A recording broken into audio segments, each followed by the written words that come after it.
everybody. Welcome back to Tech Safe in Worcester, Massachusetts at our gracious host, WCCA TV. I am so honored today to be with you. My name is Cecelia Doucette, and I am the Director of Massachusetts for Safe Technology, as well as the Education Services Director for the international nonprofit Wireless Education, where we offer online training in about a half an hour to learn the risks with today's wireless technology and safer ways to use it. So with me today, I am so delighted to introduce you to our guest from California. Her name is Sidnee Cox, and Sidnee is a retired school teacher, and she also is a co-leader with two separate activist groups out in California. Sidnee, can you tell me about those? Well, I started out with Safe Tech for Santa Rosa, although I don't live in Santa Rosa, but it's the town right next to me, city I should say. And I met those people to testify on the effects of radiation, wireless radiation, in a second grade class where I was volunteering after my retirement. I was volunteering in the second grade class, and that's where I met a bunch of people at Safe Tech for Santa Rosa. And then a year ago I took over the EMF Safety Network that was started by Sandy Moorer, who became a Sebastopol City Council member. And so that's kind of even a bigger platform. We have a lot of people on our mailing list, and we have a bunch of people on the coalition newsfeed where we have emails that go back and forth. So it's exciting, it's a lot of work. I also do a lot of metering in people's houses. I've been helping people mitigate just as volunteer, not a paid thing. And that's exciting and also challenging because I'm around a lot of RFR, radio frequency radiation, using this meter. And I meter, I go to cell towers, I take readings at different distances, I paste them off. We've helped shield people's homes with aluminum screen, which is probably the cheapest and quite effective, really. Is that just like a screen on our windows that you would get at the hardware store? Yeah, just like the screen on your windows. And my husband made this handy little demo. This is just the screen that, he made this little frame, and then, so this is what we can use to put over a router. It pretty much blocks the entire screen. And this is what the aluminum screen is. It's kind of what you would have on your window, except I think a lot of that is vinyl now or something, but you have to get the aluminum, and that's what you get at the Home Depot or whatever. So tell our listeners today what that box does. Oh, wow. Okay, so this cool little box, and I'll explain how you can make one out of cardboard too. Okay. But this little box, it's open on one side, and you can put your cell phone inside. And if you put this down over it, it will block the signal, which means it blocks its ability to transmit radio frequency radiation coming in and going out. And really, this box is great. And when we do presentations for groups, we bring this box. We put the phone inside, and you can see that there's no signal. Well, sometimes it's a pretty weak signal, just because unless we cover the bottom. Mm-hmm. It's open on the bottom. So what's the benefit of using that rather than just turning off the router or turning off the cell phone? Well, the benefit of the router thing, of course you can always turn your cell phone off.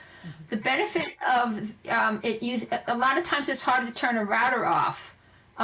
There's been we had experience in Sebastopol, in this town near me, where people have routers. They have copper landlines coming into their house, and then they have DSL, which hooks into the copper landline. It's very inexpensive. These people live in multi-family dwellings.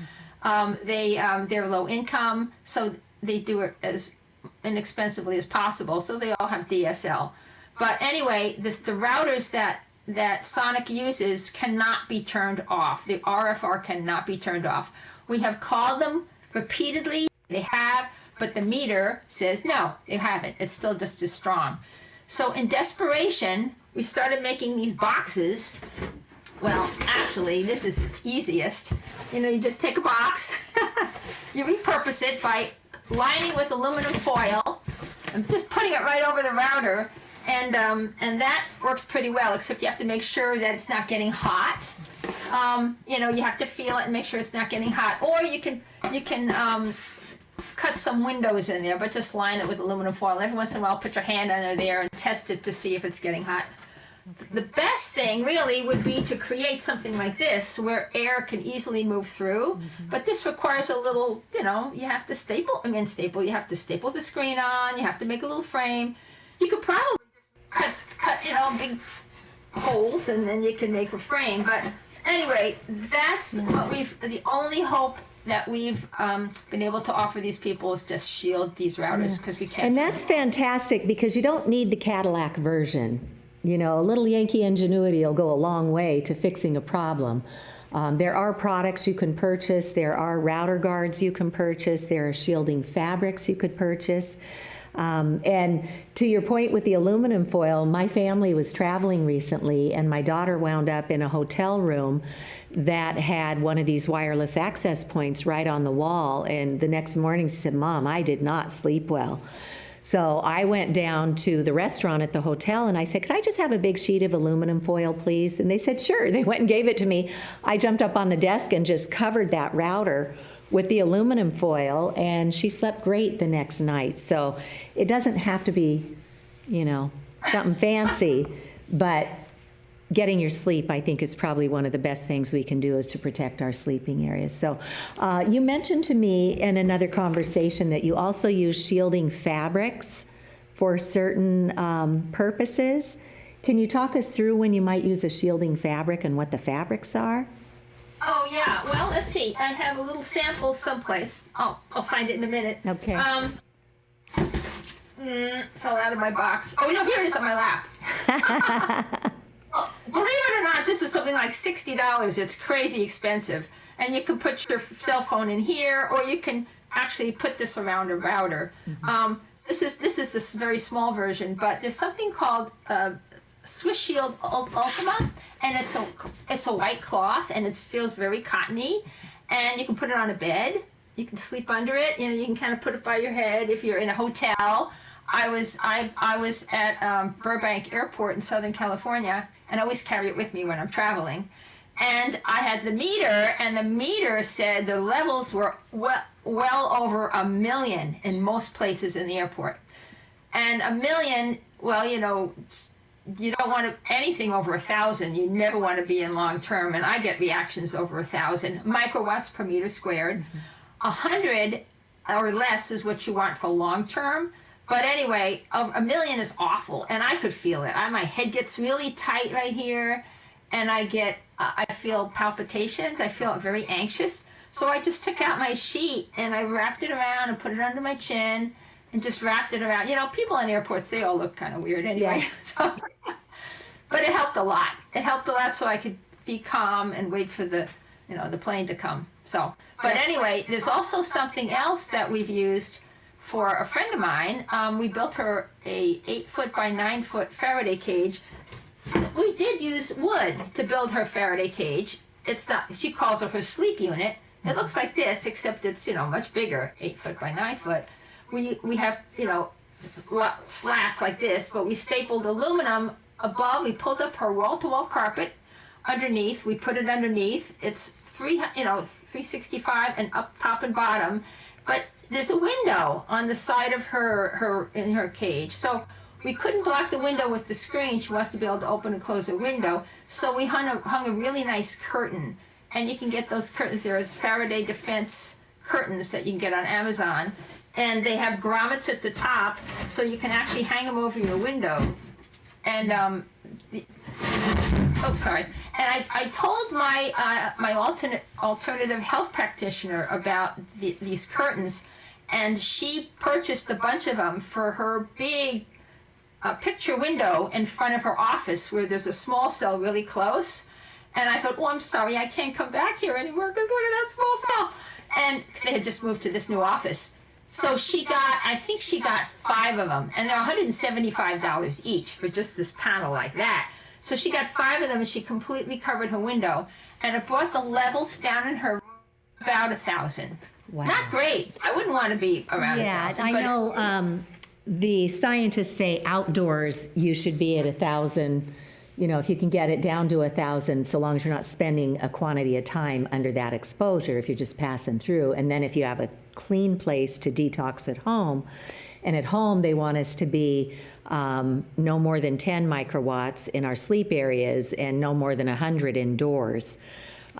So yeah, for her to be able to take it down that much though, that's incredible. So my understanding is that right now the radio frequency travels in waves and on a carrier wave, and then the information comes in on another wave, and it's these spiked pulse erratic hits of microwave radiation. And it's those spikes of radiation that the mesh fabrics or the aluminum or the screening will block. They're too big to get through the little tiny holes in this shielding.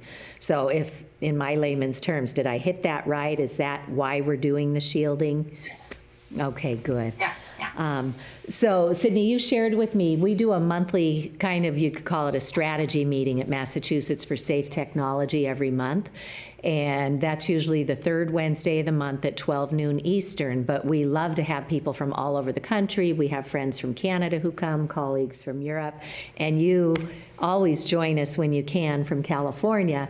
And I love hearing from you because you've always got new information to share. You've always got new solutions to share.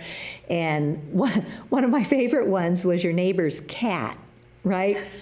The neighbor's cat has a radio frequency tracker on its collar, and the cat does not like it, and you keep finding it because the cat keeps wriggling out of it, right? But tell us what happened when you measured that tracker on somebody's little fur baby. Oh, the good news is there's no more tracking device on this cat. When the last one broke, I guess the neighbor gave up. And this cat is such a different cat. But the first time I met this cat, about 1.5 years ago, he's just a young, spry cat. He had a tile tracker, and it's white, and I actually have it someplace. Because, the cat got out of it, and I found it, and I was not going to return it. He got out of his harness. It's a harness that he's got under his arms and all that. And I took the meter, and the meter measured over 2 million. That was the worst. Those tile trackers are the absolute worst. In fact, the battery wore out. I have videos of this, but I want to replace the battery so that I could just show people how bad it is. I had it hidden inside aluminum foil that I wrapped up, this plain old aluminum foil that I wrapped it in and put it inside a metal pot in my garage for quite a while because I didn't want the neighbor knowing where it was. I was bad. I didn't return it. But so he shows up with another tracking device, but this time it's an Apple tracker. Now the Apple tracker pulses every 5 seconds, a big blast, at only 45,000 microwatts per meter squared, not 2 million. So I thought, well, this is a step forward. I would wrap it in aluminum foil, and he'd go home and he'd come back with it off, and then he'd come back, I'd wrap it up again. Finally, I put a note on the back of it, and I said, I want to talk about your cat's health. Call me. And the guy called me, and he told me this is the cat cost over $1,000. It's a Manx cat. It looks like an ocelot. It's beautiful. He said, and I don't care what this does. I don't care what it does. I'm not worried about it. What I want to know is where my cat is. So I gave up. I thought, all right, fine. I just kept taking videos, and he's my poster child for animal harm, Yeah. But I fed him because I felt badly for him, and I didn't think he had much on this to live on this planet, much time, because he was so hyperactive. Just literally jumping out of his skin, the poor little thing. He was. And we went through, I think, 2 more tracking devices after that because he'd lose it, and then one time he lost it, and then the neighbor came over to my house and said, that tracking, it's somewhere on your property. I said, go ahead and look for it. So he has his Bluetooth, and he's looking for the tracking device. I have the meter. I'm saying, I'll try to find. Really, seriously, I had no idea where it was. He never did find it, but he knew it was somewhere on our property. Then he showed up with another one. Finally, no more tracking devices. But I know how bad they are. I do too. There have been a couple of pet conferences, veterinary conferences, and there's a Dr. Jordan who has presented there. So some of the veterinarians understand this, but most don't. So if folks watching this are concerned about their own fur babies, feel free to join us and we will teach you the science and the risks. And they say that children are especially vulnerable because inch per inch, they're absorbing more radiation than you and I. And so if you take a critter that's even smaller than a child, imagine the densification of radiation going into these animals. So Sidnee, thank you for everything that you're doing for the animals and for your neighbors. And also, you've been doing a lot of work in collaboration with people who are working at the federal issue on this topic. And I know you've been supporting the work with Americans for Responsible Technology, as well as Odette Wilkins' group, which is wired broadband or EMF conference call. She does a call every couple of weeks. Can you tell us a bit about what's going on in that space? Well, it's actually called The National Call. It's kind of interesting, and they have a website now, The National Call, and you can go onto that website. And anyone can join it. It's great. It's once every 2 weeks. Well, you give phenomenal talks too. I mean, you know what? The interesting thing about what you do is that you help people on the ground. This is what you can do. This is how you turn your device off. This is how you hardwire. This is the kind of Ethernet cable you use. Watch out, your phone, your TV can radio. You know, I mean, that's really practical knowledge. Although Odette's group, people from all over the country, even internationally, are on that call. So you kind of hear from all these different states.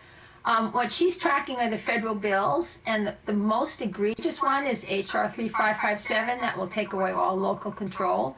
What does that mean? What does that mean for people who aren't involved in local politics? What does local control even mean? Well, most cities and towns have counties have some sort of telecom ordinance have to follow in order to make sure that their infrastructure is safe, that it's not going to cause fires, that it's adhering to the electrical codes, there won't be overamping the circuits. And unless they write those down, telecom will just come in with their own company and say, oh yeah, it's fine. So you really have to look over their shoulder and make sure and that they've adhered to all the codes.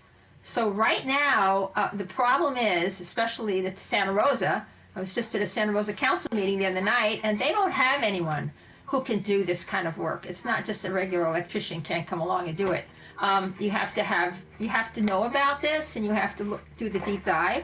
And so the good news is they're putting together a list of electricians who can do this, and you don't have to have them fly out and come on site. They'll actually look at the specs of the antennas, they'll look at all the specs, they'll ask the questions, and they can work with a local electrician to say, look for this, look for that, look for that. So that's in the works, and Scott McCullough, a really great attorney who's working on a lot of this, he and Julian Gresser, the other attorney, are working, and Doug Wood also, working on a checklist, even though it can't really be one size fits all because it's so hard to know what the ordinance is and know what the terrain of the town is or whatever. But that's in the works, and that's a positive, a good hope that we can have. Even if these bills do pass, that's the only way we can have any control over them. And I don't like to get into debates with people about, turn off your phone, keep your phone off, don't use your phone, get a hard line, It's really a difficult conversation. But just giving them little things like, telling them that, showing them with the meter and entertaining the idea. Would you be willing to think about that? How do you feel when you have your phone on all the time? Are you having some sort of headaches, or does this happen to you, or blah, blah, blah? I want to say one more thing. I was metering, talking about the lobing that comes off of these big, especially the macro towers, really lobe. It comes, here's the antennas, 6 of them, 12 of them, and it spews out, and then it comes down. So I've paced off 50 feet, you can just pace it off with the meter, 50 feet, 100 feet, 150 feet, 200 feet, 250 feet, and taken meetings in, north, south, east, west. And I have found that at 250 feet, Oh my God, you wouldn't believe how the readings go up. Because it goes like that. So I was doing that around a macro tower in a child's youth park. I mean, the kids are playing right underneath this thing. Parents are sitting in the bleachers. I was so shocked that they were going to co-locate this and put more antennas, and it was already got 12 antennas. So they were going to make it 16 antennas, or who knows, 20 antennas. I was so incensed. So I was taking all these readings and pasting off things and taking videos of them. And then later on, my husband and I went wine tasting. Nothing tasted right. Everything tasted like metal. Like, oh my God, this wine is awful. It's all metal. I couldn't swallow any of it. Something happened to me, and everything started tasting like metal. And I was fine. I drove home and everything, but I said, could that be one of the symptoms of electromagnetic hypersensitivity? Does everything taste like metal?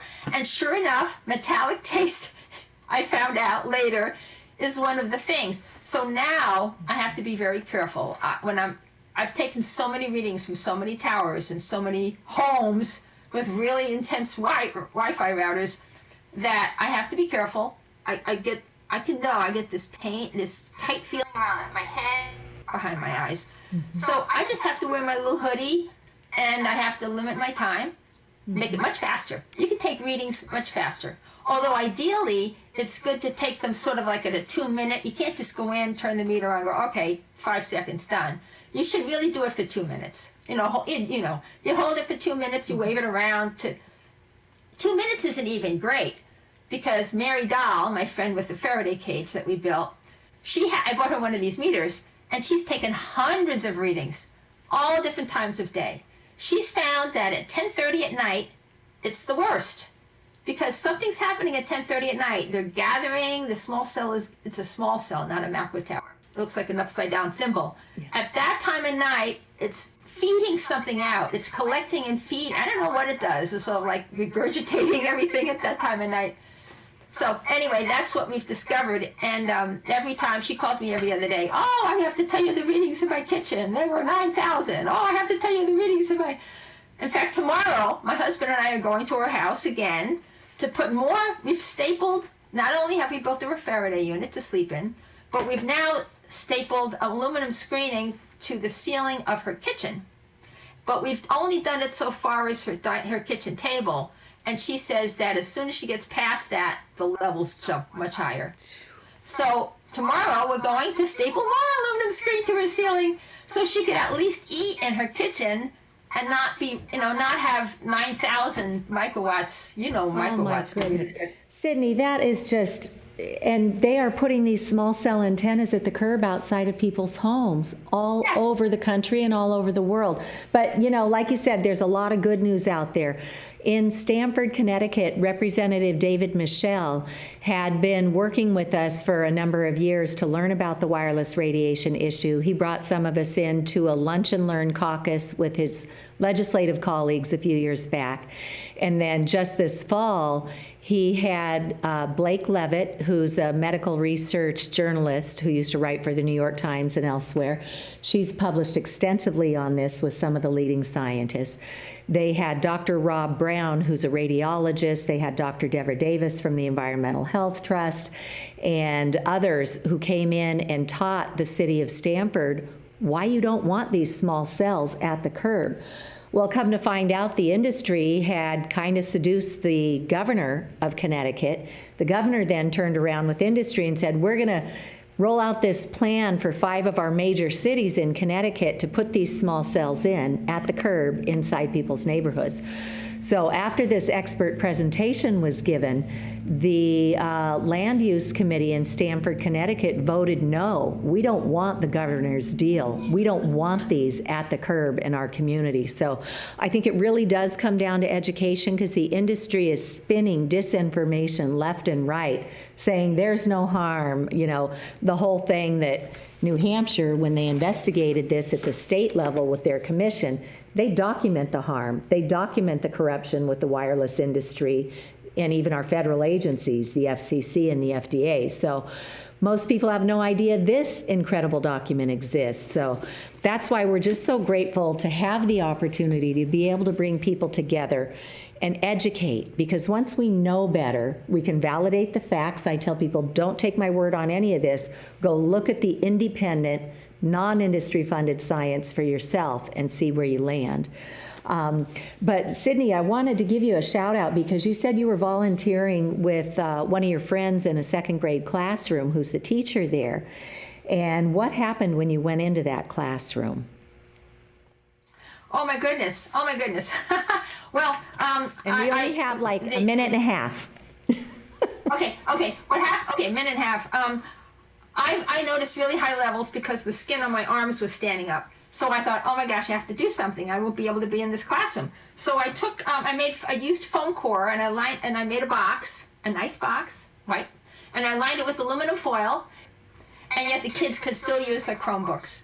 And I made it so you can take it down and put it back up. Take it down and put it back up. And one of the full inclusion aides was asking me, what was I doing? And I said, well, this, I gave her the spiel about protecting people from radio frequency radiation, especially the kids. And there was a pause, an uncomfortable pause. Because I said, most people are not affected unless they have a condition. And her uncomfortable pause was, she said, don't tell anyone, but I have a condition. She's in her 30s and she has early onset Parkinson's. And she's taking medication for it.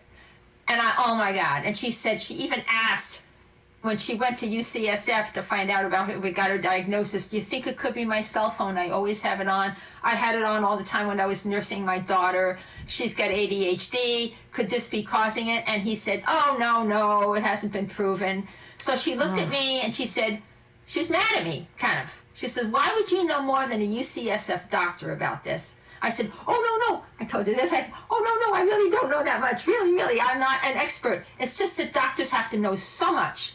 And they just don't know about this effect. And it's new.